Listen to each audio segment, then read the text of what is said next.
You're 16. Good luck, my parents said, leaving me in Italy. Years later, their home was in foreclosure. Having you here listening to me means a lot. Watch until the end and let me know in the comments which city you're watching from. I'm really curious to see how far my story is reaching. You're 16, figure it out, my parents said, leaving me in Italy. Those words still ring in my ears 16 years later. I was 16, standing in the lobby of a cheap hotel in Florence, clutching a thin envelope with a few €100 and a hastily scribbled note. The trip that was supposed to be our family vacation had turned into the moment that would define my entire life. My parents, Robert and Susan Miller, had always been distant. Cold even. But I never imagined they would leave their own daughter in a foreign country. That morning started like any other day of our vacation, me asking if we could visit the Uffizi Gallery, them sighing with annoyance at my constant demands. We didn't come to Italy to babysit you through museums, my father snapped over breakfast. My mother nodded, her face tight with that familiar disappointment. You're always so needy, Kristen. Always wanting something. It was the same conversation we'd had my entire life. Me, desperately seeking their approval. Them, perpetually withholding it. After breakfast, they told me to wait in the lobby while they checked something in the room. An hour passed. Then, 2. When the hotel clerk approached me with an envelope, I knew something was wrong. Your parents asked me to give you this, he said, his English heavily accented, eyes filled with confusion and pity. Inside was €300 and a note in my mother's handwriting. You're 16, figure it out. It's time you learned what real life is like. My hands shook as I read it. This couldn't be happening. I rushed to our room, only to find it empty. Their luggage was gone. My suitcase sat alone by the window, like me, abandoned. I called their cell phones. No answer. I emailed. Nothing. I sat in that lobby for hours, moving between disbelief, terror, and a crushing sense of abandonment that made it hard to breathe. They're coming back, I told myself. This is just a lesson. They wouldn't actually leave me. But they did. I learned later they had boarded a flight back to Boston that same day. That first night alone in Florence was the longest of my life. I couldn't afford the hotel, so I wandered the streets with my suitcase, eventually finding a youth hostel where I paid for a bed with some of my precious euros. In the bathroom, I splashed water on my face and stared at my reflection, a terrified teenager with red eyes and trembling lips. I didn't speak Italian. I didn't know anyone. I had no way home. Why? I whispered to my reflection. What did I do wrong? The answer came in the form of an email 3 days later, after I'd spent my days frantically trying to contact anyone who might help. Kristen, this is for your own good, my mother wrote. You've always been so dependent, so unwilling to stand on your own 2 feet. Consider this an opportunity to grow up. We've done our part raising you. The rest is up to you now. They had planned it all along. The family vacation was just the setup for abandoning me in a foreign country. They had even notified my school that I would be studying abroad, a convenient lie to cover what they had done. I sat on a bench in Piazza della Signoria, reading that email over and over until the words blurred through my tears. Around me, tourists took photos, locals hurried past, and the world continued as if my life hadn't just shattered into pieces. That night in the hostel, sharing a room with strangers, I cried silently into my pillow. Not just for my situation, but for the crushing realization that my parents had never loved me the way parents should love their child. I was 16, alone in Florence, with €247 left to my name after paying for the hostel and a cheap meal. I had no plan, no future, just the brutal knowledge that the 2 people who were supposed to protect me had thrown me away like I was nothing. I fell asleep that night with one thought burning in my mind. I would survive this. Not for them. For me. Because in that moment, I realized I was truly on my own in this world. And somehow, that terrifying truth would become my greatest strength.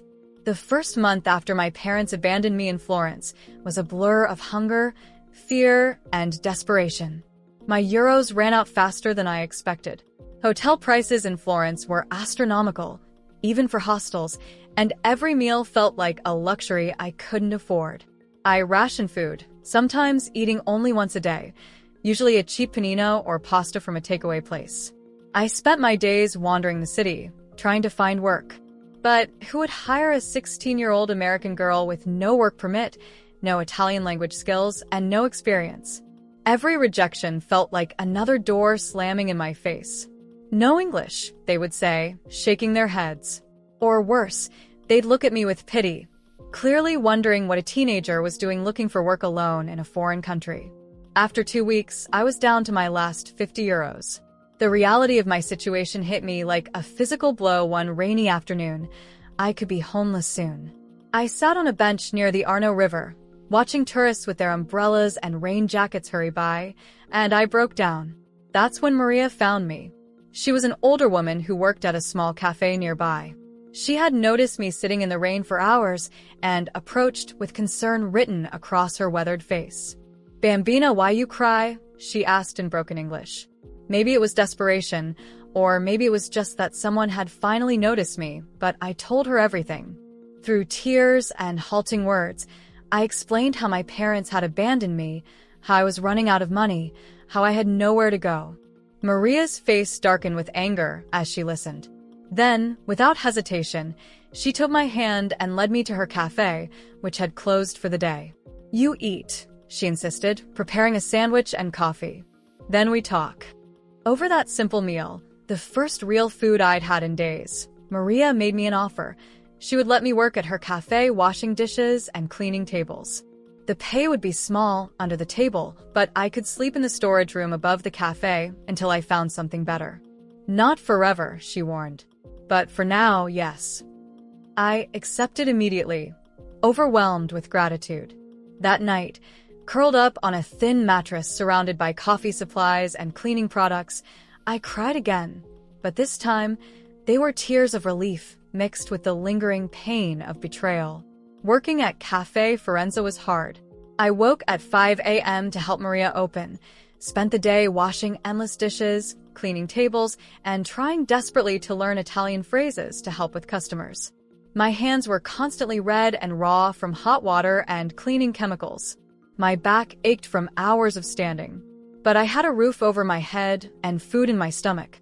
By the end of the first month, I had learned enough Italian to take simple orders. By the second month, I could carry on basic conversations with regular customers. Maria became something between a boss and a reluctant guardian, not affectionate, but fair and protective in her own way. During those early months, I tried contacting my parents again. Each email remained unanswered until, finally, a cold response came from my mother. "We're glad you found a job. This proves we were right. You needed to learn independence. We've told everyone you're on an exchange program. Don't contradict this if you call any family.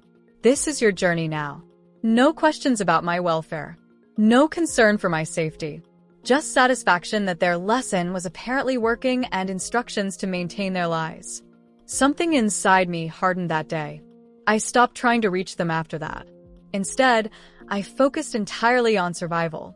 When a tourist from Boston visited the cafe and heard my story, he helped me get in touch with the American consulate. The officials there were horrified by my situation but explained that at 16, there wasn't much they could do unless I wanted to report my parents for abandonment and enter the foster system back home. "And if I don't want to go back?" I asked. The consulate worker gave me a sad smile. "Then we'll help you with your paperwork to stay legal here, but you'll be on your own."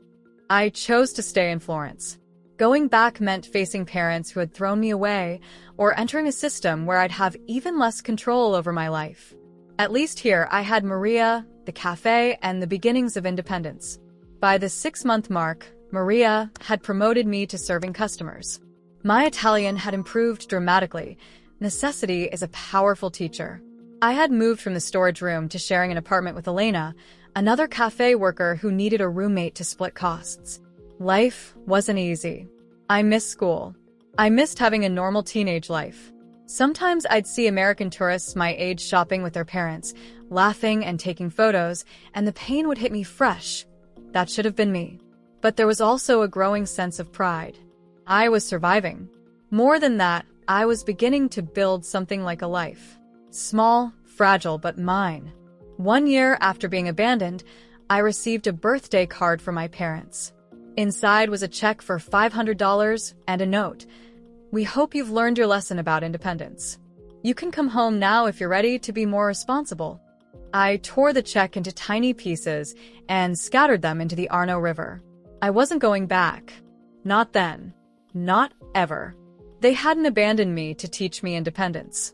They had abandoned me because I was inconvenient, because parenting was harder than they wanted it to be, because they never really wanted a child. They wanted an accessory who wouldn't demand attention or love. Standing there watching the pieces of their check float away, I made myself a promise. I would build a life so good, so full, that one day they would realize exactly what they had thrown away. 5 years after being abandoned in Florence, I stood at the entrance of the University of Florence with acceptance letter in hand. At 21, I wasn't just surviving anymore, I was beginning to thrive. The path hadn't been easy. After 2 years at Maria's Cafe, I had moved on to a position at one of Florence's upscale hotels, where my English and now fluent Italian made me valuable at the front desk. The pay was better, the hours more consistent, and most importantly, they helped me regularize my immigration status. I still remember the day I received my proper residency permit. I held that small card in my hand and wept. For the first time since my parents left me, I felt like I had solid ground beneath my feet. "You are a fighter," Maria told me when I showed her the permit, her eyes soft with an emotion I rarely saw. "Many would break, but you bend and grow stronger." Working at the hotel opened doors I never imagined. Wealthy tourists left generous tips. Some became regular visitors who requested me specifically when they returned to Florence. One couple from New York, the Goldmans, took a particular interest in my story. "You should be in school, Mrs. Goldman said during their third visit. "A mind like yours needs education." I explained that university wasn't an option. I didn't have a high school diploma, and the international student fees were far beyond my means. A month later, an email arrived from Mrs.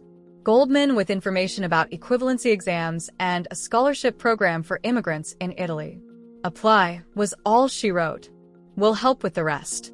With their guidance and recommendation letters, I passed my equivalency exams and applied to study international business at the University of Florence. When my acceptance arrived, Mrs. Goldman called from New York. "This is just the beginning," she said. "Remember that. University was a revelation." After years of pure survival, I was suddenly immersed in ideas, theories, and possibilities. I studied with an intensity that surprised even my professors. While other students complained about workloads, I embraced every assignment, every challenge. Education wasn't a burden. It was a privilege I never thought I'd have. I continued working at the hotel part-time, now in the business office rather than the front desk. My manager, Alessandro, became a mentor who let me apply my business classes to real-world hotel operations. "You have a gift for seeing systems," he told me after I reorganized their supplier management process, saving the hotel thousands of euros annually. "You see connections others miss." My life found a rhythm, classes during the day, work in the evenings, studying late into the night. I made friends, though I kept them at a certain distance. The abandonment had left scars I couldn't fully explain to people with normal families. How could they understand what it meant to be discarded by the people who should love you most? I dated occasionally, but relationships never lasted. The moment someone got too close, panic would rise in my chest. What if they left too? What if I wasn't enough again? It was easier to focus on goals I could control, grades, work, building my future. In my third year at university, I created a business plan for my entrepreneurship class, a consulting agency specializing in helping American companies navigate the Italian market and Italian businesses appeal to American tourists and clients. My professor was so impressed he introduced me to former students who had started their own businesses. "Your background gives you a perspective others lack," he said. "You understand both worlds because you've had to." For the first time, I saw how my painful past might actually be an asset.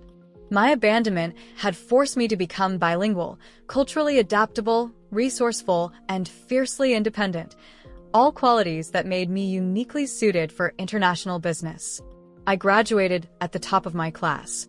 The Goldmans flew to Florence for the ceremony, beaming with pride as I received my degree. Maria closed the cafe for the day to attend, bringing me a bouquet of sunflowers. Alessandro and colleagues from the hotel cheered loudly when my name was called. Standing there in my cap and gown, surrounded by people who had chosen to support me, I realized something profound. I had built a life entirely of my own making.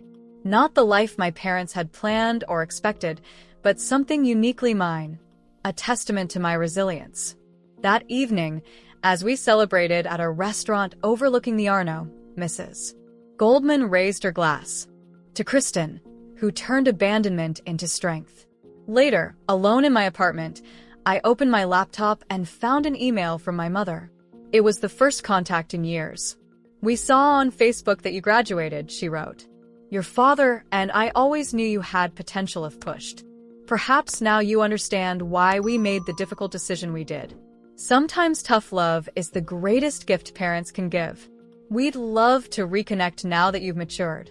I stared at the screen, anger and disbelief washing over me. They were trying to take credit for my success, to reframe their abandonment as some noble parenting strategy. I didn't respond. Instead, I opened a new document and began outlining a business plan for my own company. I would build something so successful, so undeniably mine, that no one, especially not them, could claim it as their doing. The path forward was clear now. I wasn't just surviving anymore. I was building. At 26, I was living a life I'd built from nothing. My consulting firm, Transatlantic Partners, had grown from a one-woman operation to a small but thriving company with offices in both Florence and Milan. We specialized in helping Italian luxury brands enter the American market and guiding American businesses through the complexities of Italian commerce. My apartment in Milan overlooked the bustling city, a far cry from the storage room above Maria's cafe, where I'd once slept. I had clients who respected me, colleagues who admired my work ethic, and for the first time, a sense of security I'd never known. Then the email arrived. "Kristen, we need to talk. It's urgent. Financial matters. Please call." Dad, 10 years had passed since they'd abandoned me in Florence. 10 years of building myself up from nothing, of nights spent crying myself to sleep, of holidays spent alone while imagining them celebrating without me. 10 years of their occasional, self-serving messages that I'd largely ignored. I almost deleted it, but something, curiosity, perhaps, or a lingering need for closure, made me respond. "I'll be in Boston next month for business. We can meet then." His reply came within minutes. "Thank you. We'll be waiting." The weeks leading up to that trip were filled with a strange anxiety. I found myself standing in front of mirrors, practicing what I would say, how I would act. Would I be cold? Forgiving? Angry? I wasn't sure who I wanted to be in that moment, only that I didn't want to be the scared 16-year-old they'd left behind. Boston in October was a riot of fall colors, so different from the elegant stone architecture of Milan. The taxi dropped me at their address, not the home I'd grown up in, but a smaller house in a less prestigious neighborhood. My father opened the door before I could knock. He'd aged more than I expected, hair now completely gray, face lined with wrinkles I didn't recognize. For a disorienting moment, I saw a stranger. "Kristen," he said, his voice cracking slightly. "You look successful. Not beautiful, not missed, not loved. Successful." Even now, my worth to him was measured in achievement. My mother appeared behind him, smaller somehow than in my memories. She moved to hug me, but stopped when I stepped back. "Let's talk inside," I said, keeping my voice neutral. Their house was cluttered and worn, nothing like the pristine home of my childhood, where fingerprints on the glass coffee table would earn a lecture about respecting property. "Coffee?" my mother offered, hands fluttering nervously. "I prefer to know why I'm here," I replied. My father gestured to the living room couch. "We're in some financial difficulty. Robert lost his job." My mother added quickly. "The company downsized. He's been looking for 2 years, but at his age. Medical bills haven't helped," my father continued. Your mother had surgery last year. Insurance didn't cover everything. I sat perfectly still, taking in their words with a detachment that surprised even me. They spoke about leveraged assets, declining property values, mounting credit card debt, a litany of financial woes that had apparently been building for years. Then my father said the words I had somehow known were coming. "We need your help, Kristen." "My help," I repeated. The phrase hung in the air between us. "We've seen your company online," my mother said, a hint of pride in her voice that felt utterly unearned. "You've done so well for yourself. We always knew you would." "Did you?" I asked softly. "Is that why you left me in a foreign country with a few €100 and a note telling me to figure it out?" The room fell silent. My father looked away. My mother's eyes filled with tears. "That was a mistake," she whispered. You thought abandoning your 16-year-old daughter would somehow benefit her?" I interrupted. "Or was it just more convenient for you to have one less responsibility?" "We were struggling," my father said defensively. "You were so independent already, always wanting to do things your way. We thought you'd call us after a few days, learn your lesson, and we'd bring you home." And when I didn't call, when weeks passed, he shrugged uncomfortably. "Pride, I guess. For both of us. It went too far, and then neither of us knew how to fix it." I laughed, a short, bitter sound. "So, your pride was more important than knowing if your daughter was safe? If she had food? A place to sleep?" "We called the hotel," my mother protested weakly. "They said you'd found work. Did that ease your conscience?" I asked. "Knowing your child was washing dishes instead of being homeless." Another heavy silence filled the room. "How much do you need?" I finally asked, my voice flat.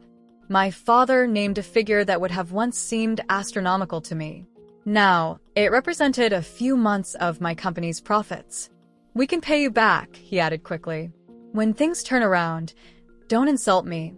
I cut him off. "We both know that's not happening."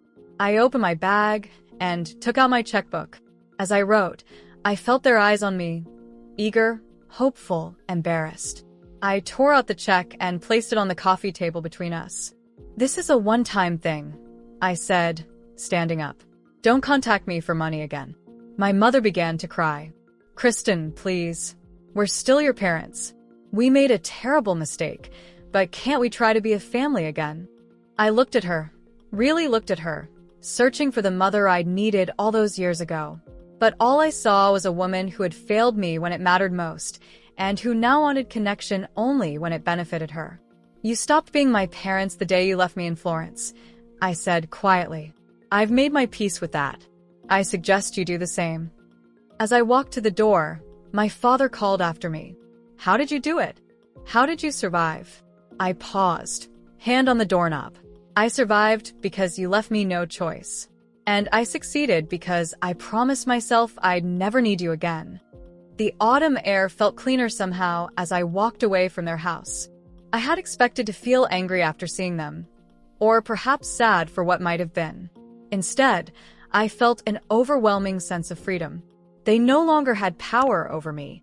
Not my happiness, not my success, not my future.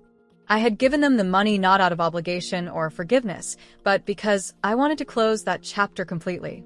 The check was my goodbye, the period at the end of a painful sentence I would never have to read again. Or so I thought. 6 years had passed since I'd walked out of my parents' house in Boston. 6 years of growth, of pushing my company to new heights, of building the life I wanted. At 32, I was the CEO of a thriving international consulting firm with offices in Milan, Florence, Rome, and now New York. My apartment in Milan had been featured in a design magazine. I traveled first class. I had friends who genuinely cared about me, colleagues who respected me, and for the first time, a relationship that didn't terrify me. Marco, an Italian architect I'd met through a client, understood my boundaries and never pushed for more than I could give. Life was good. Better than good. It was extraordinary, especially considering where I'd started. I was in New York, overseeing the opening of our newest office, when my assistant handed me a printout of an email she'd received. "This came to the general inquiry address," she said. I thought you should see it personally. The subject line read, "Family emergency. Please forward to Kristen Miller." I almost handed it back unread. My parents had tried to contact me a few times over the years. Birthdays, holidays, always with thinly veiled requests for more financial help. I'd instructed my staff to filter their messages. But something about the word emergency made me hesitate. What if someone was seriously ill or dying? Despite everything, I wasn't sure I could live with myself if I ignored such news. I opened the email. "Kristen, I don't know if you'll get this, but I have to try. Your parents' house is being auctioned next month due to unpaid taxes and mortgage. They didn't want me to tell you, but I thought you should know. They're living in a motel right now. It's bad. Aunt Sarah, my mother's sister, who I hadn't heard from since before the abandonment. She'd never reached out when I was struggling in Italy. Why now? I set the email aside and tried to focus on work.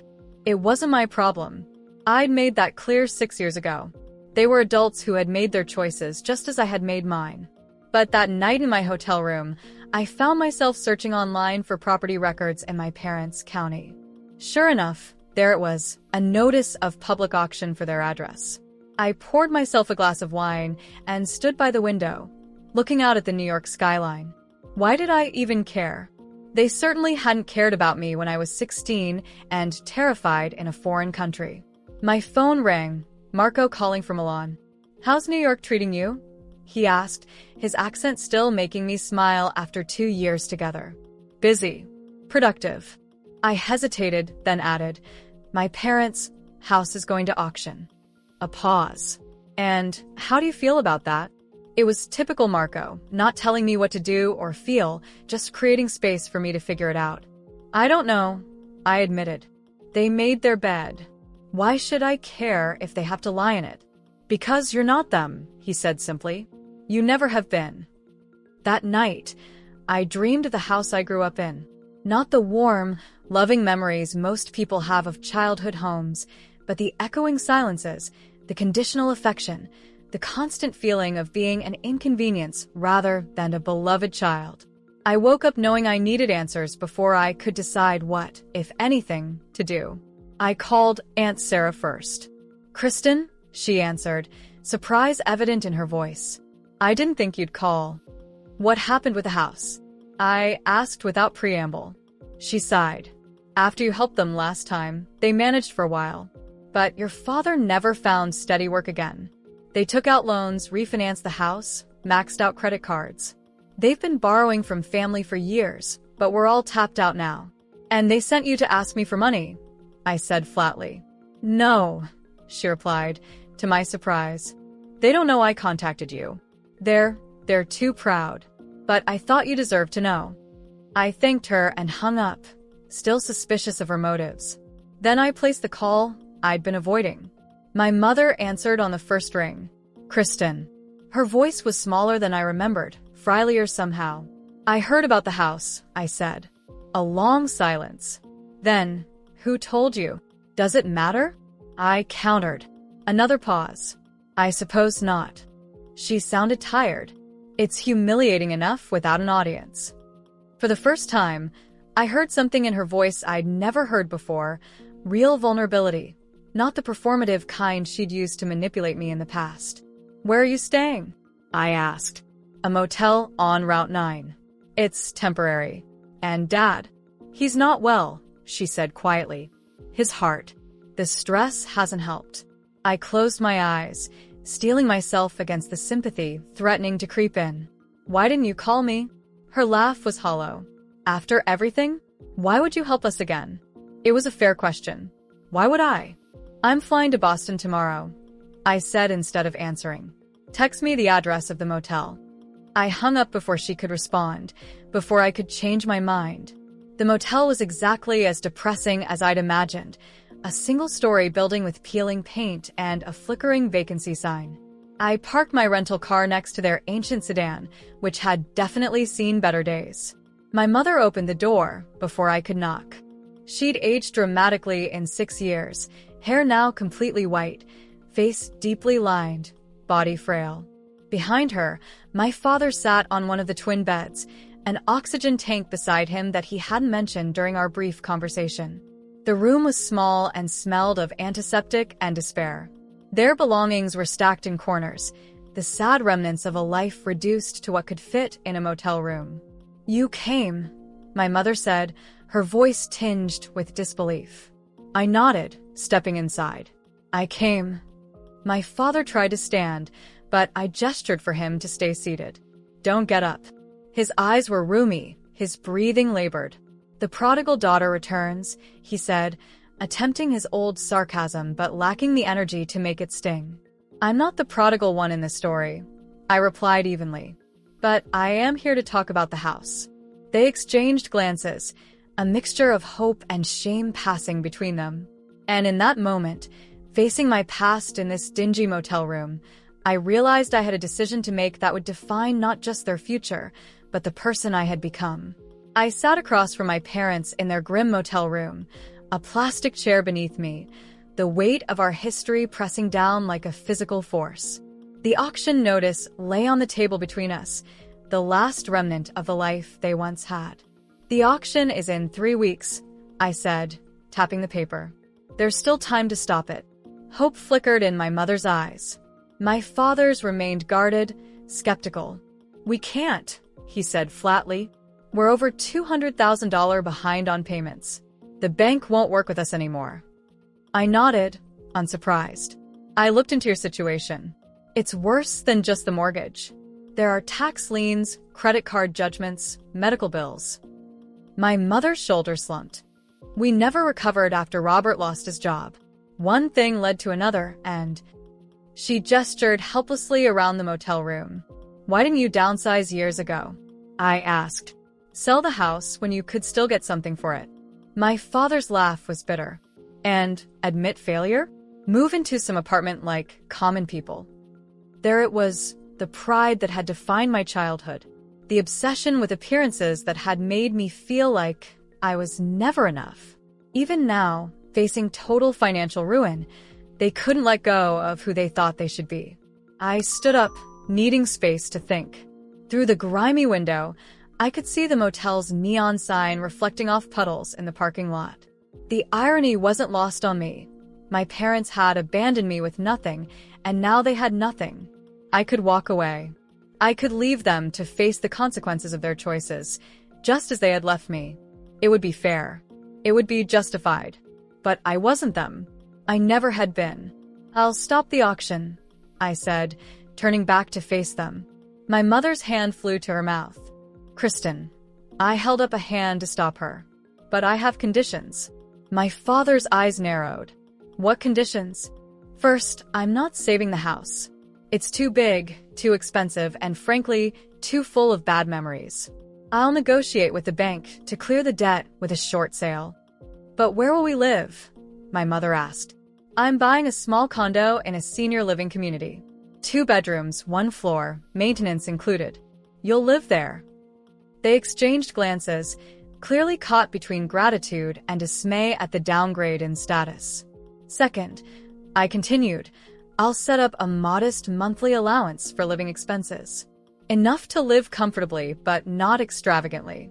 You'll never again have access to credit cards or loans." My father's face flushed. "You're treating us like children." "No," I corrected him. "I'm treating you like adults who have proven they can't manage money. There's a difference." The third condition was the hardest. "Finally, you both start therapy. Weekly sessions, no exceptions." "Therapy." My father practically spat the word. "What for?"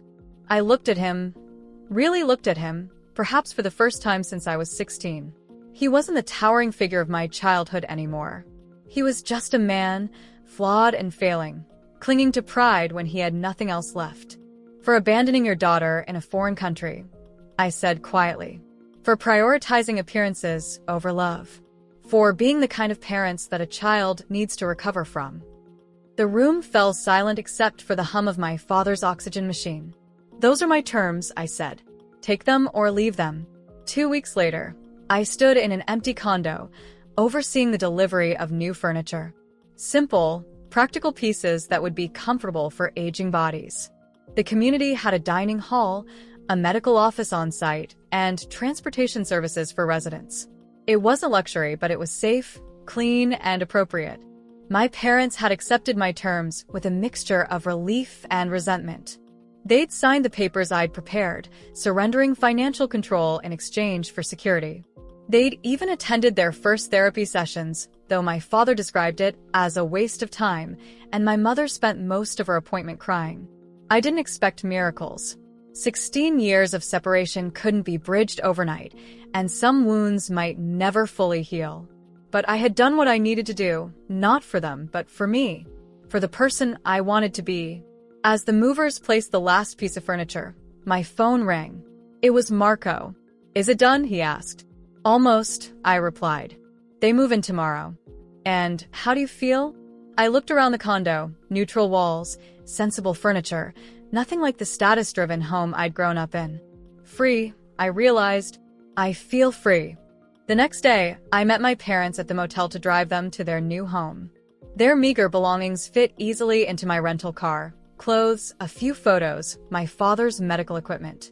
They'd sold or stored everything else. As we drove, my mother turned to look at me from the passenger seat. "Why did you do this?" she asked softly. "After everything?" I kept my eyes on the road.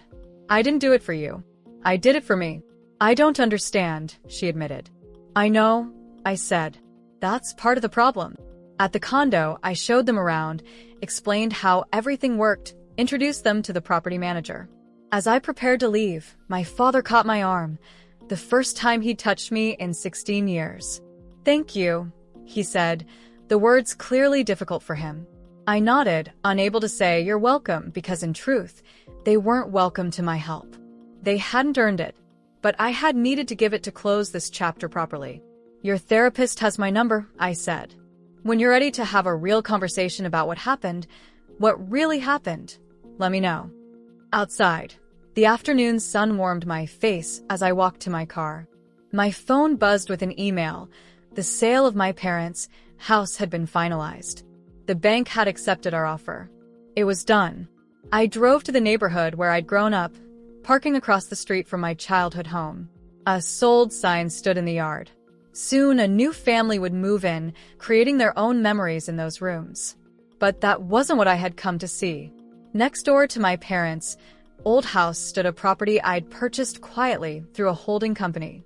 Larger, more elegant, with a view of the park I'd loved as a child.